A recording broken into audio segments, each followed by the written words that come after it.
Bom dia, mais uma manhã com Deus, priorizando a palavra de Deus. E nesta manhã do dia 7 de fevereiro, nós vamos meditar de Números, do capítulo 7 ao capítulo 10, e que a paz do Senhor encha o teu coração nesta manhã. Nós vamos ver as ofertas dos príncipes na dedicação do altar, né? Um outro dia nós vimos a consagração de quem? Do sacerdote Arão e dos seus filhos. Agora nós vamos ver que no dia em que Moisés acabou de levantar o tabernáculo e o ungiu e o consagrou, e todos os seus utensílios, o altar e todos os seus pertences, os príncipes de Israel, os cabeça da casa dos seus pais, os que foram príncipe das tribos que havia presidido o censo, ofereceram. Então, nós vimos no início de Números, né, o censo, e foi levantado por Deus príncipe sobre cada tribo. Então, são esses príncipes, né,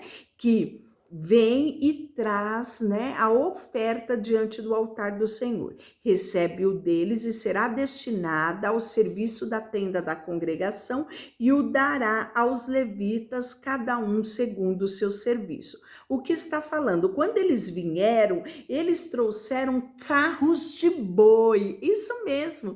Esses príncipes da tribo ofereceram, né, ofertas, ofereceram como forma de gratidão ao Senhor carros de boi. Apresentaram isso diante do tabernáculo. E aí Deus vai falar para Moisés que ele deve destinar esses carros de boi à tenda da congregação e vai dar aos levitas incumbidos de transportar o tabernáculo. Lembra que nós falamos disso quando Deus separou os levitas e ordenou a cada sequência de família qual seria a atividade deles no transporte do tabernáculo, lembrando que eles estavam em viagem, eles estavam em transição, eles estavam atravessando o deserto. É bem verdade que ficaram muito tempo ali na região do Sinai, é ali onde foi montado o tabernáculo, mas logo eles sabiam que eles continuariam a caminhada deles até Canaã.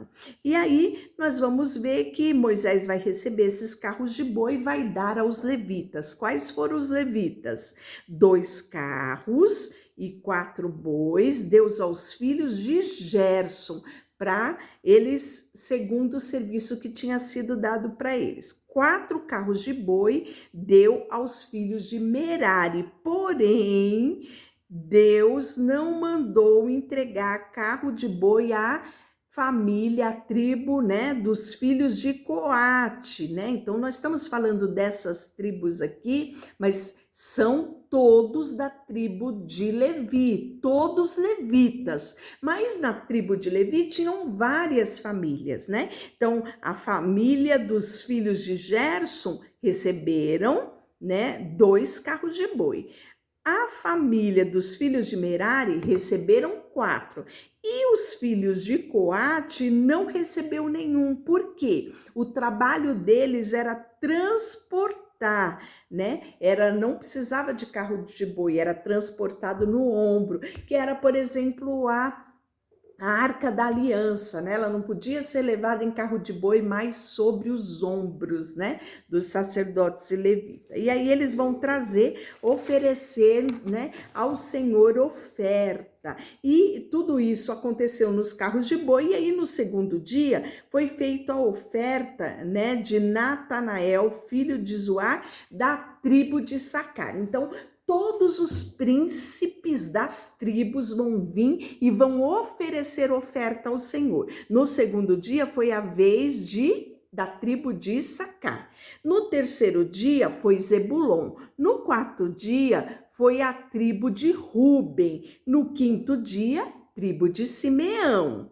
Cada um representado pelos seus príncipes. No sexto dia, Gade. No sétimo dia, Efraim. No oitavo dia, a tribo de Manassés, né? Filho de José. Lembrando que ele tinha 2 filhos. Então, era a tribo de Manassés e também a tribo, né, de Efraim, né? Então nós vamos ver que no dia 9 vai ter a tribo de Benjamim. No 10º dia, a tribo de Dan. No dia 1/10, que era o 11º, ficou a vez do príncipe de Asser. E no 12º dia, na minha versão aqui traz do 10º dia, chegou o príncipe dos filhos de Naphtali, né? Então esta é a dádiva feita pelos príncipes de Israel para a congregação do altar no dia em que foram ungidos 12 pratos de prata, 12 bacias de prata e 12 recipientes de ouro. Então eles trouxeram, né? Cada príncipe trouxe uma bacia, cada príncipe trouxe pratos e recipientes, todos eles para ser utilizado no tabernáculo, né, pelos sacerdotes. Todos os animais foram 12 novilhos e os animais para sacrifício pacífico foram 24 novilhos. Olha que interessante.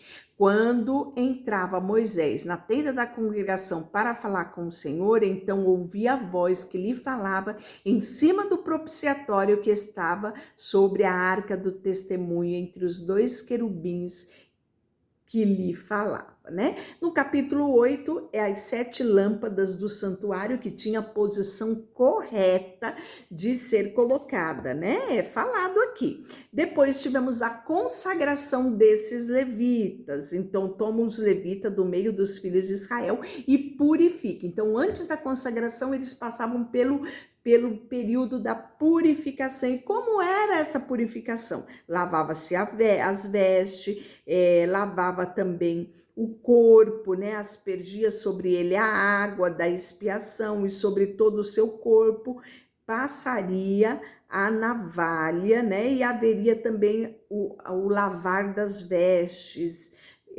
simbolizando aí todo o processo de purificação. E aí ele tomava o novilho como oferta de manjar, está no capítulo 8, versículo 8.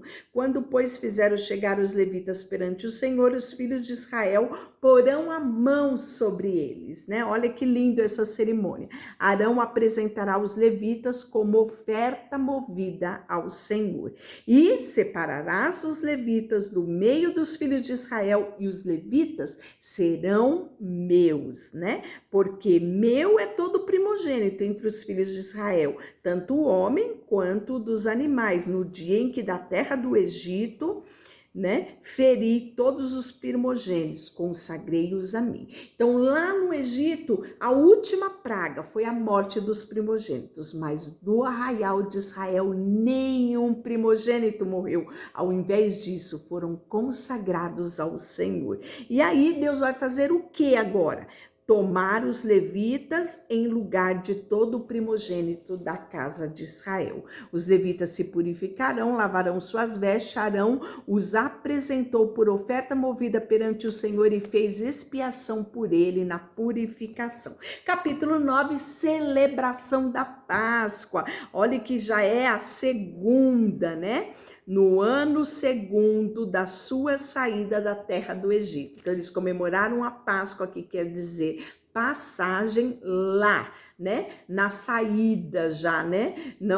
Já no último momento, né? Simbolizando aí esta passagem, eles comemoraram a Páscoa. E aí já tinham comemorado uma outra Páscoa 1 ano depois, já ali na região do Monte Sinai. E agora, novamente, chegou o tempo de celebrar a Páscoa, né? E era no dia 14 desse mês, no crepúsculo da tarde. Então, às 6 horas, iniciava a comemoração, né? E aí Deus vai trazer alguns detalhes aqui de quem deveria comemorar, ou se não comemorasse, qual era a punição e quem não podia comemorar, né? E aí, esperai e ouvi o que o Senhor vos ordenar. Isso mesmo, Deus dava os detalhes daquilo que ele queria, né? E muitas vezes hoje a gente não tem esse tempo de espera. Muitas vezes a gente até ajoelha, ora a Deus, entrega a Deus alguma coisa que nos inquieta, mas não esperamos, não ficamos ali com os ouvidos atentos àquilo que Deus vai falar. Aqui fala que esperai e ouvirei o que o Senhor vos ordenará, né? Então, nós precisamos praticar isso, ouvir a voz de Deus, ser direcionado por aquilo que Deus quer, aquilo que Deus tem. E aí nós vamos ver a nuvem sobre o tabernáculo, falamos disso lá atrás, não é? A nuvem, ela permanecia sobre o tabernáculo. Imagina o sol do deserto, essa nuvem trazia a proteção, a sombra necessária ali no meio do deserto. E à noite, como era muito frio, havia a coluna de fogo para aquecer, para trazer a luminosidade necessária, porque muitas vezes eles continuavam caminhando durante a noite, né? E a coluna de fogo, ela servia não só para orientá-los, mas também para aquecê-los.